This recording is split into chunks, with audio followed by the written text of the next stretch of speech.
Sorry for the brief intermission. Somebody had to use the bathroom. That's me. So, anyways, as I was saying, Ghostbusters 2 and Gremlins 2 share a lot of similarities. But I had to go with Gremlins 2 because I did like that one more. I cannot stress enough how much I love Ghostbusters 2. But Gremlins 2 was the one that won it out because the new batch... It's only because Hulk Hogan's in it. No, I knew somebody was going to say that. We want cold sodas and hot popcorn. No monsters in the projector. Yeah. But I loved that when I was... That blew my mind as a kid. Yeah. But just Gremlins, they, without even explaining the plot, it's Gremlins, the first one, in a giant building where you just get to see... It opens up with a Looney Tunes cartoon. Yeah. So it's like it sets the tone perfectly. Mm-hmm. It's a creature feature, like I said, and they're in this giant building, and they just get to destroy everything. Mm-hmm. And they're in this high-tech building. It's like a mall almost, too. There's people eating there. There's recording TV shows. There's all these TV studios, basically. And you have Grandpa Munster's in it. Yep. You have John Astin from the Addams Family makes a small cameo. There's so many cool moments, and the score is great. It is just an underrated gem that everybody shits on because it's different from the second one, and I love that movie, and I always will. My favorite Gremlin in the second one is the smart one. Oh, he's hysterical. More civilized. Yeah, exactly. Yeah. He's great. And the Electric Gremlin, the Batman homage. Oh, yeah. If you like Gremlins, definitely check out. And even if you didn't like the first one, they make fun of the first one in the second one. Yep. All the time. And the new Gremlins are creative, and shout out to the game on NES. It's a lot of fun. But the Spider Gremlin, you think of each different Gremlin and just... They have more personalities in the second one than the first one. They had so much... I always think of that part where, like, she's in the kitchen, and the one goes... and she's like... Ah! Love Gremlins, too. His little laugh, too. Exactly. All right, well, my number 4... What? Is, my number 4 is... So that's going to be great in people's ears. Yeah, I'm going to love editing this. My number 4 is VHS 2. I still haven't seen that one. That was on my... I think it's still here. I've only seen the stack first. Of sequels that I was watching. I've only seen the first one. The second one is my favorite of the franchise. I know they're like 5 or 6 movies deep now. I'm not even caught up on the last one or two. But they're fun anthology movies, kind of like... Every movie is kind of like about this group of people finding these videotapes in this house that ends up being... The person was murdered or something like that. They find a dead person or something. But the second one has a school with small children that gets sacrificed to Satan, which is all I'll say about that one. There's a lot of blood and violence in that one, and that's probably the most messed up VHS story. I heard a dog gets thrown off a building. That was during the alien abduction. That's really Seth messed with me because I used to have nightmares about that stuff when I was a kid. Because I loved reading alien stuff. Well, you said those aliens reminded you of stuff you've seen in a nightmare. Yeah, that's what it was. The aliens have like no facial features. It's just a black hole and a black eye. And I saw that movie when I was 17. Yeah. So it was like seeing an old bully or something. Yeah. It scared the shit out of me. And then one of the other stories is a zombie story where these two people are riding bikes through the woods. It's on a GoPro. Yeah. And the zombies attack them, and the zombies like eat children and shit during the whole scene. It's insane. VHS 2. When I watch it, I'll have to remember to skip past the dog part. Right. It's very brief. I don't know if I can. Fuck you if you kill an animal in a horror I don't know if movie. I can watch that. You know, a dog and a cat. Fuck you. But yes, VHS 2. It's right here. Yep. I was in the stack. I was considering it. But it's very fun. Definitely check it out if you're a fan of those type anthology movies. The first one's great. The second one's even better. I remember the third one being pretty decent. Yeah, Viral. I'm pretty sure that's Viral. But, VHS 2. So, my number 4, and, obviously my lists are never in particular order. They're just what I have. So, my number 4 is Friday the 13th, the final chapter. It's probably my favorite. I was considering that one, too. It's probably my favorite sequel out of all of them. It's just, Ted White is so good. Rest in peace. is so good as Jason. Even over Jason Goes to Hell. Huh? His favorite over Jason Goes to Hell? Yeah. Jason Goes to Hell is a train wreck. It's still a fun movie, but it's a train wreck. I mean, you know, you had the introduction of Corey Feldman, who was really convincing as Tommy, and actually probably the only character to have the most to return in the most movies, because he had like a 3-picture arc, I think. Yeah.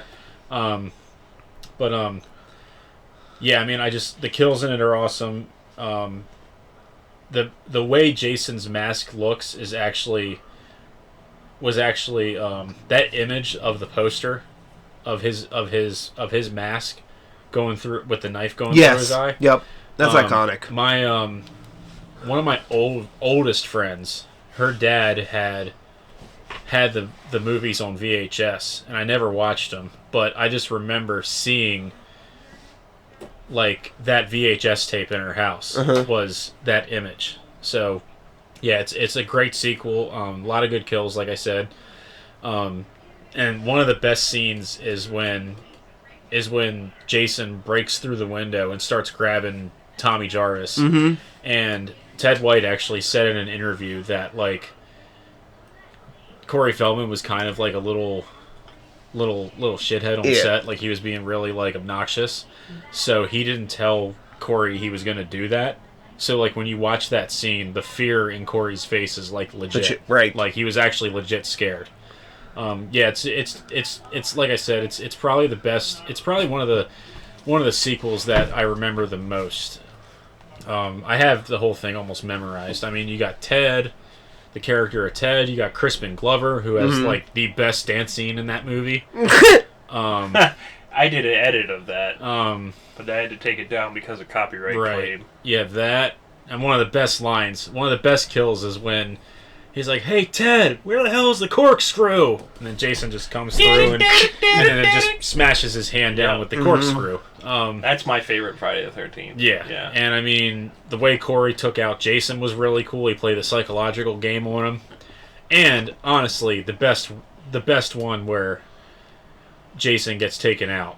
I mean, he gets chopped in the face, and then he does that machete face slide. That machete face slide is just fantastic. I do love that. It's a little silly, a little campy, but it's awesome look. It's so awesome looking because Tom Savini did the effects for that one. Correct. But yeah, Friday the 13th, the final chapter. It's probably the best one, one of the best sequels, if not the best sequel in the whole franchise. Okay, so 3. My number 3. So I chose Bride of Chucky. That's a good one. Yeah, that's a good one. I love Bride of Chucky. It is my favorite of the franchise. Too. The soundtrack is amazing. Jennifer Tilly, of course. I mean, love her to death. Yeah. Shit. The little homage to Bride of Frankenstein that's in that. The late great John Ritter's in it. The relationship is a little, forced between the human characters. Yeah. I mean, yeah.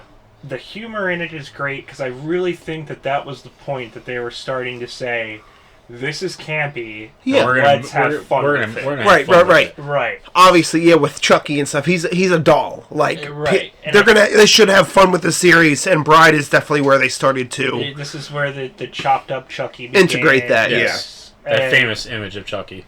Right. I have a fun little story about that when you're done. I personally like the clean look myself, like they use for the show. Mm-hmm. But I do enjoy that chopped up look. Hi, I'm Chucky. Wanna play? Yeah. Ha ha ha. Ha ha ha. Hi ho. Yeah. So and it was between that or 2. Two's one of the best sequels out 2 there. is really good. You've been very naughty. Oh, with the yardstick. Yardstick, yeah. She played an annoying mom on Malcolm in the Middle. Oh, really? She was a recurring character. Yeah. She's done a lot of sitcoms and stuff. But she looks really old in that movie, which is so you think differently. But yeah. No disrespect. She's gonna comment and say, "Fuck you, Seth." Like you're a real looker. So, again, it's a franchise that it's been all over the place, but overall, with the exception of one or two, I really enjoy Seed, for example, is a rough movie, but I love it. That's my least favorite of the franchise. I really like not that including movie. the remake. I'd say Curse or Curse. Cult. Well, I forget whatever Curse one. Where or Cult. Cult's the weird one where it's in Cult's the asylum. weird. Yeah, right. I love Cult because of how Cult's weird it was. weird. I was excited when Andy and Jennifer Tilly were at the end. Mm-hmm. Spoiler alert. I mean, But, I mean, come on, the yeah. movie came out 6 years ago. Yeah. So, Bride of Chucky, pretty damn good. Yeah, I one of the best lines is when they kill the cop, and with the nails. Oh, and yeah. And Chucky's like, why does that look so familiar? Because he looked like Pinhead. Yeah. Oh yeah, in the beginning of the movie, there's all those homages to the other horror Was franchises. it Bride or Seed where he's looking through the chopped open door, like in The Shining, and he says, "I can't think of a thing to say." Was that Bride or that's Seed? Seed. I couldn't remember. That's Seed. If I'm wrong, somebody will correct Yeah, me. I have a fun little story about Bride of Chucky. So I think when that movie came out, there was a video store in my neighborhood, in the shopping center in my neighborhood. I can't remember what it was called. It was just called Where You Live Video. It was called Video something. It was Video something. Yeah, I can't still remember. have tapes from that store. But I just remember walking in one day and just seeing the poster for Bride of Chucky. And then like later on when I got into horror, I saw that image of like the chopped up face of Chucky, and I just remember seeing that poster when I was younger. Yeah. You know, before I even got into horror. Right. And just it's sticking in your brain. Yeah. So that'll do for my number 3. So I'll go Okay. over Vale. Bride of Chucky, more like husband of... So please, Tommy from Rugrats.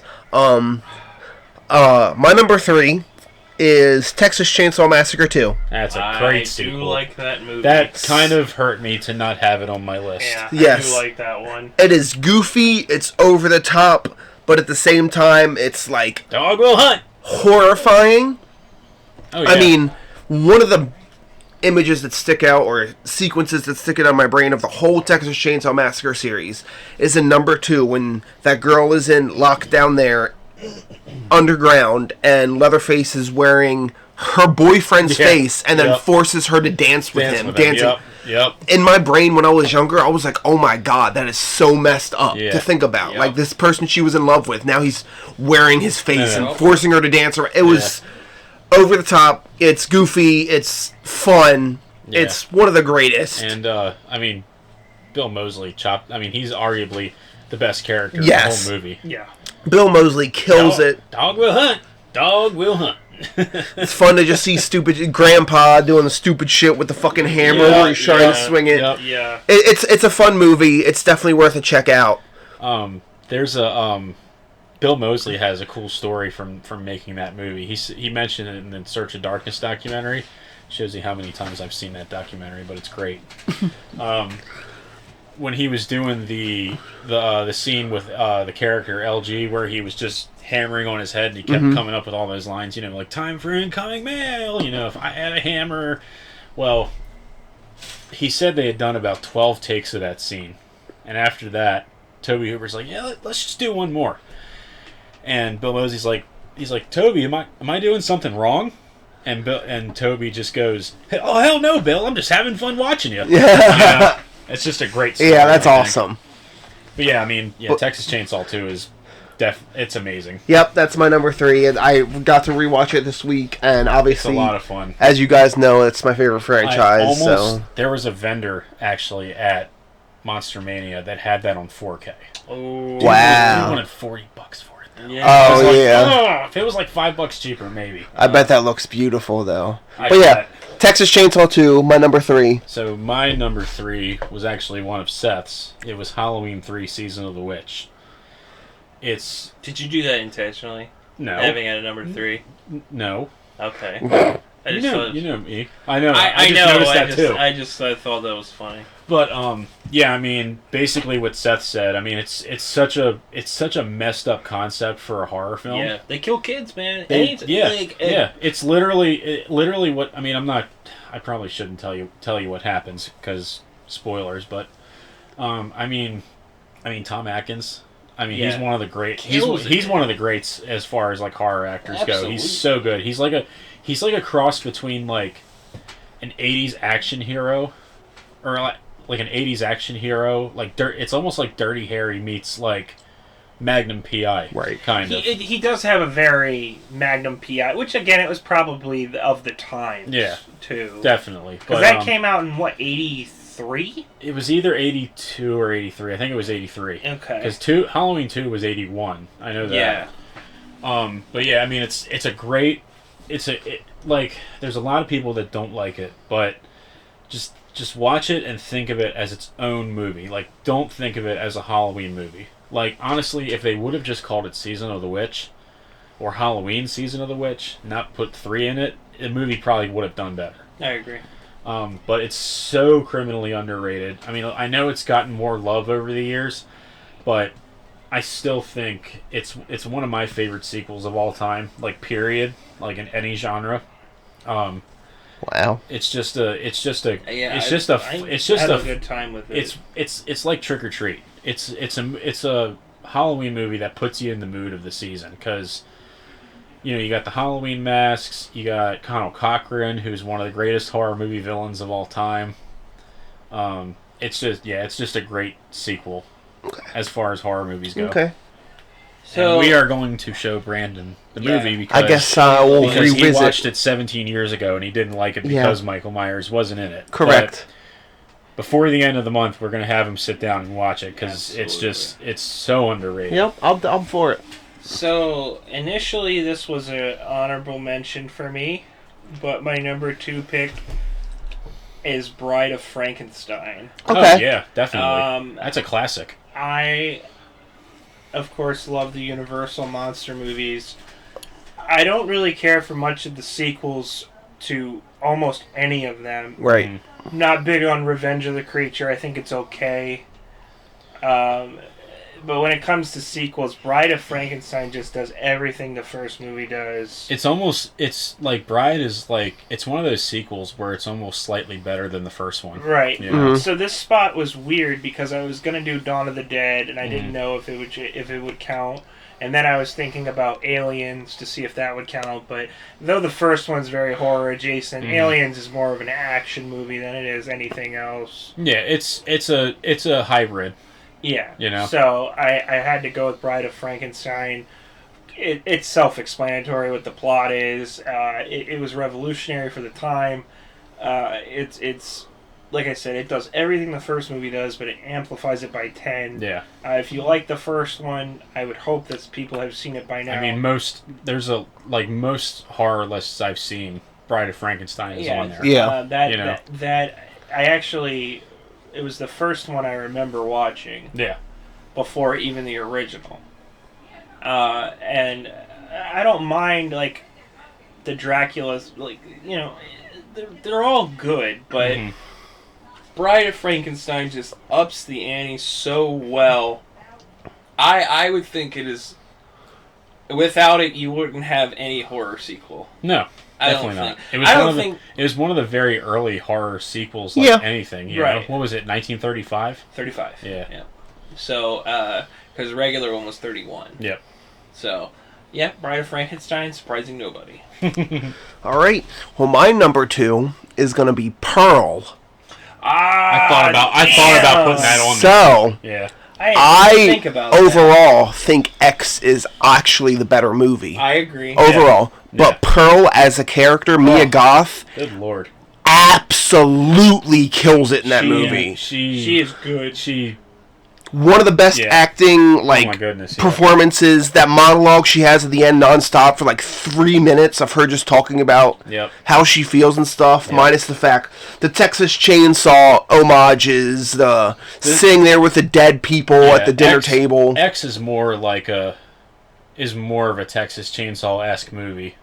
Pearl is to a point, right? Like I always thought X was more Texas Chainsaw. Well, see what the Pearl makes me think about is definitely the dinner scene at the end. Definitely. And the scene where the guy's running out and she walks out the front door and picks up the axe and slowly walks up behind. That seems so Leatherface-esque type thing. So I absolutely love that. Pearl is a Mia Goth kills it as that character. Yeah. I cannot wait for Maxine. Did she get, like... They didn't get any mention at the Oscars, did they, for that movie? No, I don't think so. Because I'm telling you, her acting. you want to talk about, like, believability? Watch Pearl. Yeah. Minus the fact that the last 3 minutes of the credits or whatever are her smiling and crying into the picture. It just zooms in on her face, like, as it goes on. Dobbs said that will permanently be engraved. He's like, what a way to end that. Yeah. Like, he just said, it will be permanently engraved in my brain. Yep. And I was like, yeah, it is permanently engraved in my brain. Yeah. I'm excited for Maxine. Yep, it's going to be... That's like set in the 80s, isn't it? Yeah. Yeah. It's going to be awesome. Definitely, I'm loving the trilogy so far, so when Maxine pops out, but... I love X. I loved X so much that, like, I have 2 copies of it. Like, I have a Blu-ray copy just to have it on my shelf next to Pearl, but I also have it in, like, an A24 horror collection. Yeah. That's awesome. So, like, because, like, when I got the collection, I'm like... Oh, do I get rid of the Blu-ray copy? But then I put it on my shelf. I'm like, it's going to look so much better once Maxine comes out. It's going to look good on my shelf. In X, the scene that I think of a lot is the part where the girl's running out the door and she just gets shot. Oh my goodness. Yeah. That's Jenna Ortega's character. Jenna Ortega, she just drops, man. But Pearl is great. Definitely check it out if you hadn't. X Pearl. And you can honestly watch Pearl before you see X, because it's technically a prequel to X. Yeah.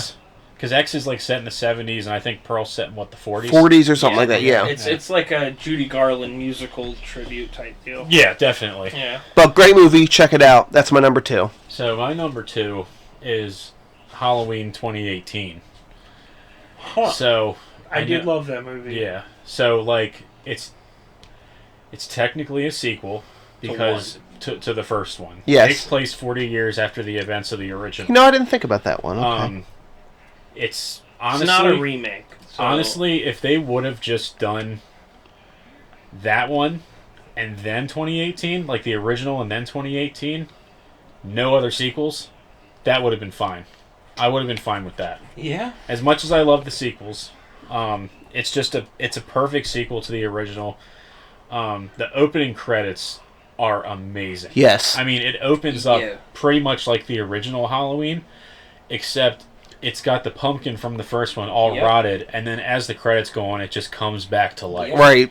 Yep. And John Carpenter came back to do the music, as you can tell in the movie. It's very Carpenter-esque. A lot of great kills. James Jude Courtney kills it as the Shape. Yep. He absolutely killed it. Yep. Didn't Danny McBride write? Yeah, Stuff he in that co-wrote movie? it. He co-wrote it. I remember when they announced that, and I saw Danny McBride. I'm like, we were all like, what the hell? Yeah. He was in Alien Covenant. That's right. That's right.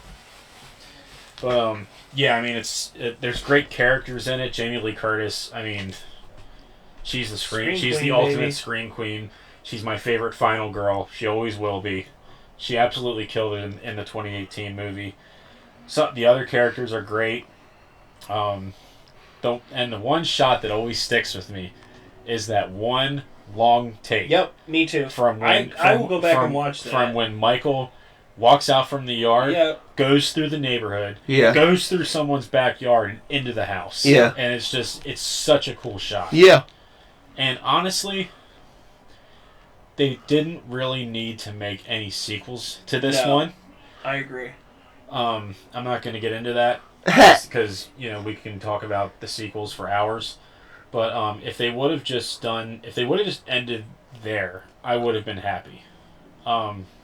Not that I don't like things in the other sequels, but it's just a really fun, like, you can watch it. It's almost fun to watch the first one and then that one. Right. Skip all the other sequels and just watch the original 78 and go to the 2018 one. Yeah. It's a lot of fun to do that. It's got its own story, I do that from time to time. But I watch that long shot occasionally just out of the blue. Yeah. Because it's just such a good shot. It is, yes. Right. 100%. The CGI knife in that scene at the end. It's a little dodgy, but even some of the other characters are great. Like the 2 cops. Yeah. Mm-hmm. They're like sitting, like, where he's like, they're sitting in the car and like they're supposed to be an homage to like the goofy cops from 5. Yeah. But these ones were actually funny. Right. 2. Like one of the best lines in that scene is the one cop has like a big big sandwich from like a sub shop, and the other cop's got like a little thing of peanut butter and a brownie,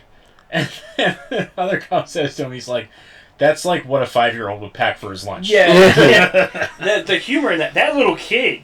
Oh my goodness! Yeah. Clipping my nasty ass toenails. Says send me off the bed. I'm clipping my nasty ass I toenails. was so excited for the movie, and it when he just runs and just dips. Yes, he's like, I'm out. The rest of the movie, he's done. I love that kid. I'm so glad they showed the little footage of him living after that. Yeah. Show him on the news. His parents are watching. Yeah. Mm-hmm. But it's a great sequel to the first one if you haven't seen it. Like I said, if you haven't seen any of the Halloween movies, try giving it a shot where you watch the first one and the 2018 one. They line up really well. Mm-hmm. So my number one. Let's see it. I want to hear some guesses. One guess. Evil Dead 2. Phil. Army of Darkness. Evil Dead 2. Well, since when did Evil Dead 2 take over your Army of Darkness spot? I'll explain. Okay. Because you're like, I mean, we like Army of Darkness, but you're like the one who like praises it. Yeah. Let me explain. This was best. Fair enough. And favorite. Fair enough. But it was more so best. Okay. In my head. Right. With Gremlins 2 being on here, I knew that was a personal favorite. Right. They're all these lists are going to be favorite films. Army of Darkness is my personal favorite one, along with 2. Mm-hmm. But it's Return of the Jedi and Empire. To me, I defend 3 all the time. I mean, Army of Darkness is a fine film. Don't get me wrong. It's just completely different. It's different from the other one. Right. You know? Correct. It's I would argue the most quotable. That's true. Yeah. It does have all the best quotes. So, the ending is probably my favorite horror ending of all time. Yeah. Ma'am, I'm afraid I'm going to have to ask you to leave the store. Yeah. You get the most Ash in that movie. Yes. I think you get his personality the most in that that is the movie. most Ash Campbell movie. And I think that's why I love it. Yeah. You said Ash Campbell. Yeah, I did. I mixed. Ash Campbell would have been cool. But this should be my Bruce Campbell, Ash Williams. There you go. But Ash is my favorite horror character ever. Right. So he's one of the best. He's horror Han Solo. Yeah. So he's my favorite. Oh, he definitely is. So that's why Corey Taylor calls him the Bruce Willis of horror. Yeah, because of all the shit that he goes through. Yeah. You know? So, yeah. But Evil Dead 2 is... I can say nothing. There's nothing I can say about that movie that hasn't already been said. Yeah. Besides my favorite kill, which is, of course... Hey! I swallow your soul! I swallow your soul! I swallow your soul! Quack! Swallow this. Quack! Boom! Yeah, that... the humor in it is great. The effects are great. Oh my god. Mm-hmm. Greg Nicotero, baby. Bruce Campbell's great. Yep. All of it's great. Sam Raimi's notorious shots. I would be surprised if somebody would say they liked 1 or 3 more than 2. But again, I still remember you and I watching that in your bedroom at your dad's house Mhm. because you had the Dead by Dawn copy of the movie. Yep. Where it says Dead by Dawn on it. I saw those movies at the right age. I just think it's more of a horror movie. Yeah. Yeah. 3 is more fantasy and sci-fi. Correct. Yes. And, Yes. with horror elements dropped in there. Mm-hmm. It's like a Ray Harryhausen movie or Right, something like yeah. that. Clash of the Titans. Yep.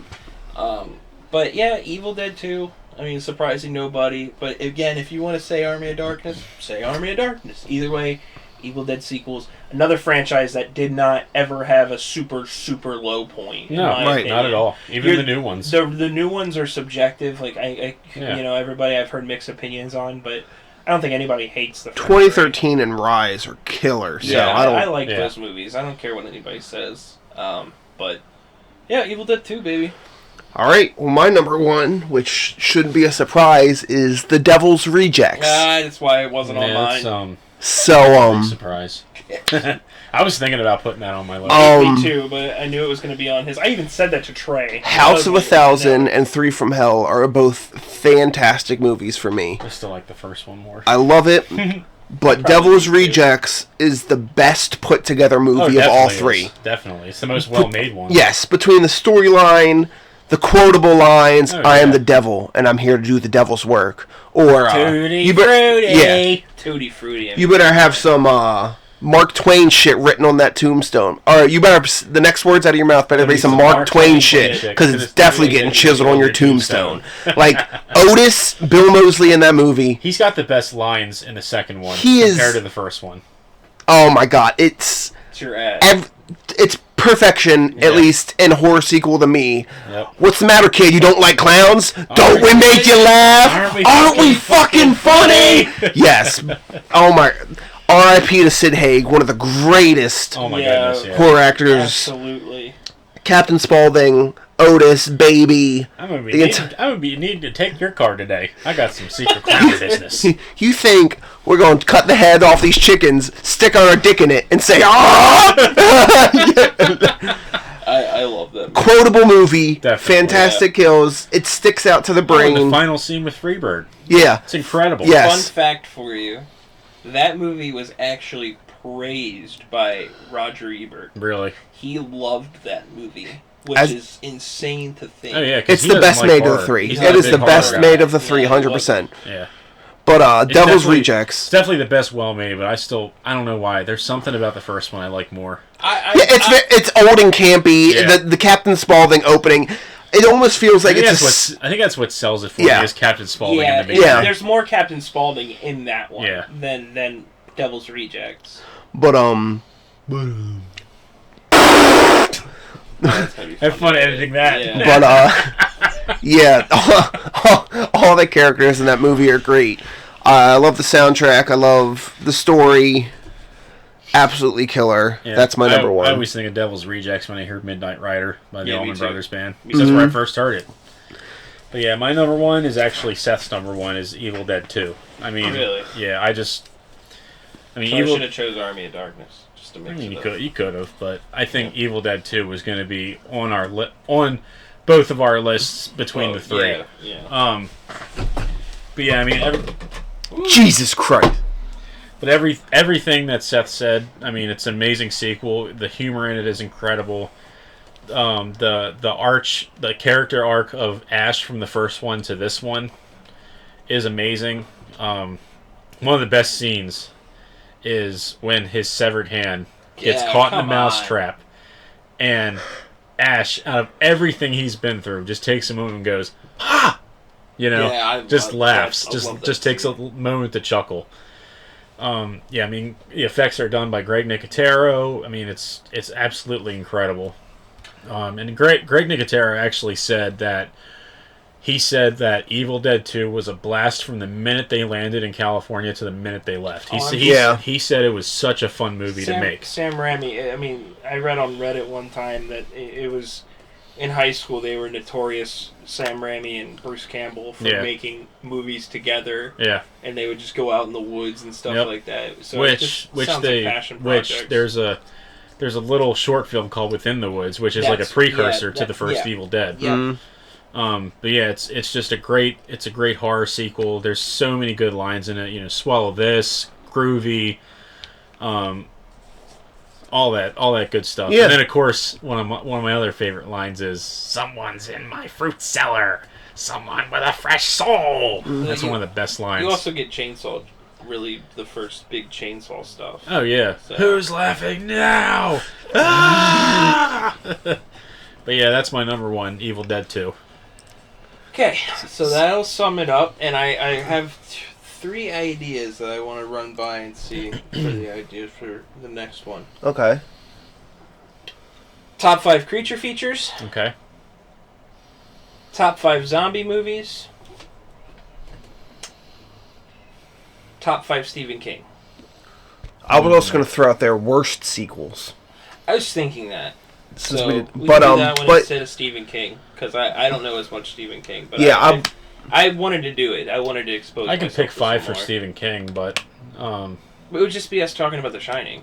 Pretty much, yeah. Yeah. The Shining and It. We're all gonna have The Shining and It on our list. So we'll throw that out. There's worst sequels, zombie movies, or creature features? Zombie movies, I think, would be all Zombies would connected, be- kind of. But it would be kind of fun. I think that would be fun. I think that would be good for a quick mini one because I feel like a lot of us are Okay. going to have the same. So let's just do it at the beginning of the next one. Yeah, we can run through our So Run zombies. through our zombie picks and not do too much detail on Yeah, that. just run through 5 zombie movies. Yeah. But worst sequels is probably... I was thinking disappointing, because there's a difference between worst and disappointing. Yeah, It's very correct. subjective, Batman too. vs. Superman isn't one of the worst superhero movies I've ever seen. No. But it was the most disappointing. Right. Yes. So it's something akin to that. So do you want to do disappointing sequels overall or disappointing horror sequels because it's still October? Well, I think I could do either or. You decide. I mean... Because worst sequels, I mean... Well, the last Sunday we have before Halloween is the 29th. So wait, is that next Sunday? No, it's 2 Sundays from now. Next Sunday is the 22nd. The biggest list we got to do is for that last Sunday, obviously. What is it? I don't know. We got to figure something out. Something that's a big list for all of us. I think that the last week of Halloween should just be our top 5 favorite horror movies of all time. That works. Okay, yeah, We did franchises. Right, but okay. I think the last week of that should just be our top 5 favorite horror movies of all time. Pure horror, no adjacent. Just Do you want to? Do you just want to do? Let's see. We have.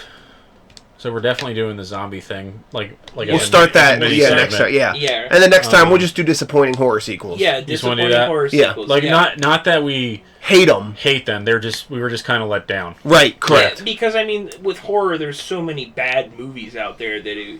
There's a lot of bad. There's more bad sequels than bad horror movies. Yeah, correct. So disappointing, I think, is more interesting. Yeah, because even so, I some of these movies on this list I might still like. Yeah, right. It's just they don't hold up to the standard. Overall, yes, they're not great movies. Yes. But you want to start with your pick for the week? Oh, like what I've been doing. So I know I said I was watching Parks and Rec last week. I've mostly been watching that. Mm-hmm. And like I said, I watched movies for the podcast, but this week I did Garfield's Halloween Adventure, the Real Ghostbusters Halloween episodes, and where is, not to cut you off, but where is the Garfield's Halloween Adventure? you can watch it on YouTube. I have it on DVD. Okay, gotcha. You can get the DVD. It's pretty cheap. Okay. But you can watch it on YouTube. It's really short. Yeah, right. Great Pumpkin and all of those. James said like that and Great Pumpkin are like two great two great things to watch back together. to back. I do that Yeah. every year almost, Yeah. because those two are very important to me.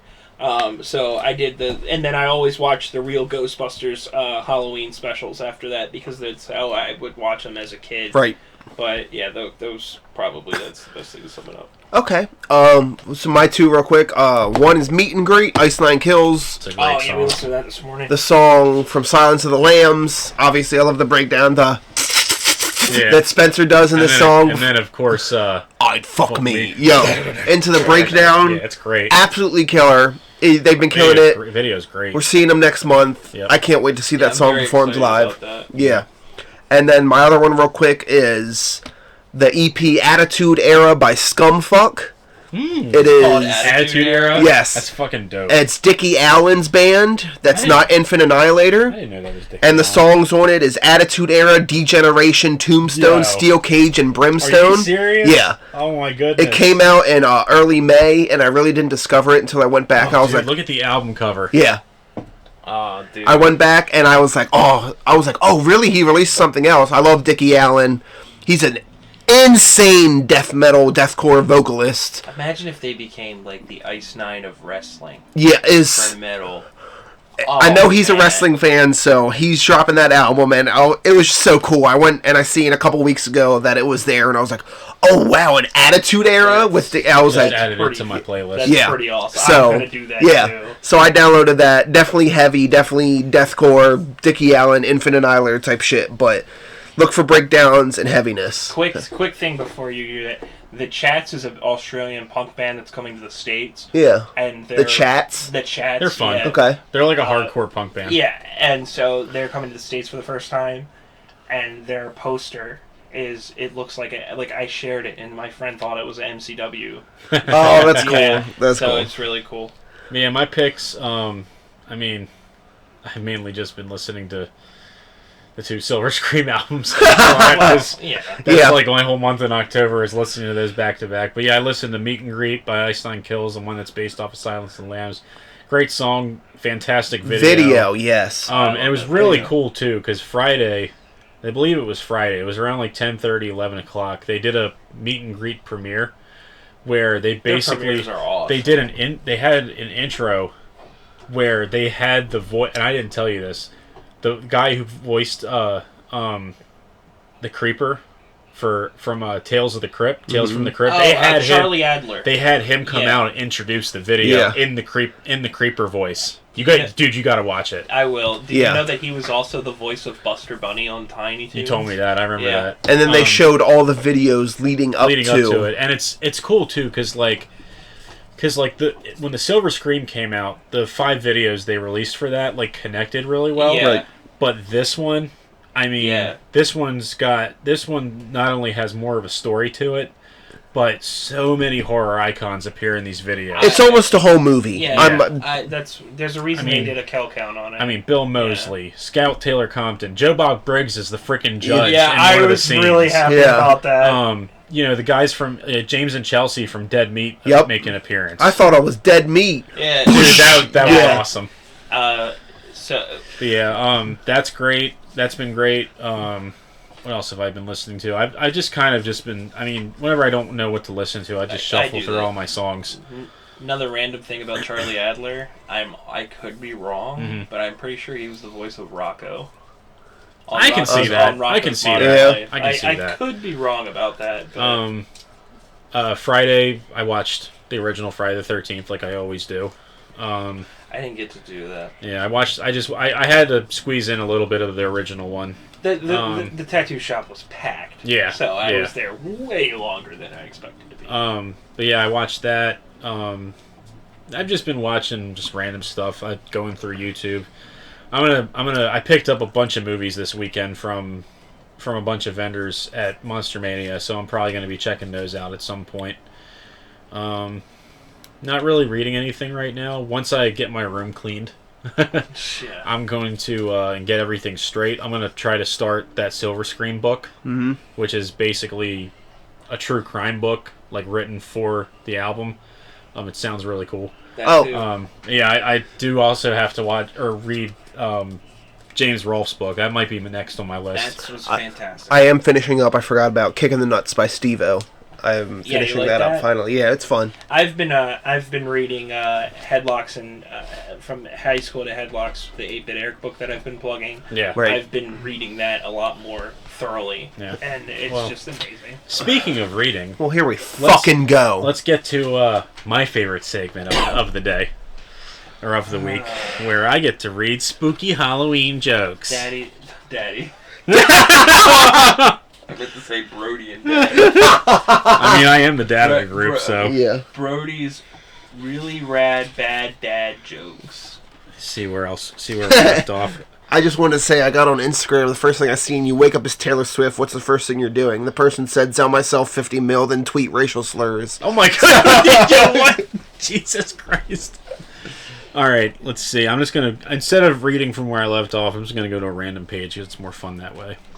Okay, first one. Let's see. So these are just one-liners. Oh. The monster spent hundreds of dollars on deodorants before discovering that people didn't like him anyway. What did you say? The monster spent hundreds of dollars on deodorants before discovering that that people didn't like him anyway. What? That's not even a joke. I think the whole point is people didn't. He thinks people didn't like him because he smelled bad. That's horrible. I know. The evil magician liked to saw people in half, which is why he had half brothers and half sisters. Struggle. Wizard. Doctor, every time I say abracadabra, a person disappears. Doctor? Doctor, are you there? That's just I'm gonna hurl myself off a bridge. The short fortune teller who escaped from prison was a small medium at large. All right, everybody, you have a great one more. day. We know one more. We gotta do one more. We gotta do at least 5. Here we go. Did you guys hear about the sick toad? It croaked. All right, everybody. Well, I hope you have a good week. You'll hear about the Italian chef. He passed away. Have a fantastic week. We'll be here next week. Talk about worst horror sequels. And Take care.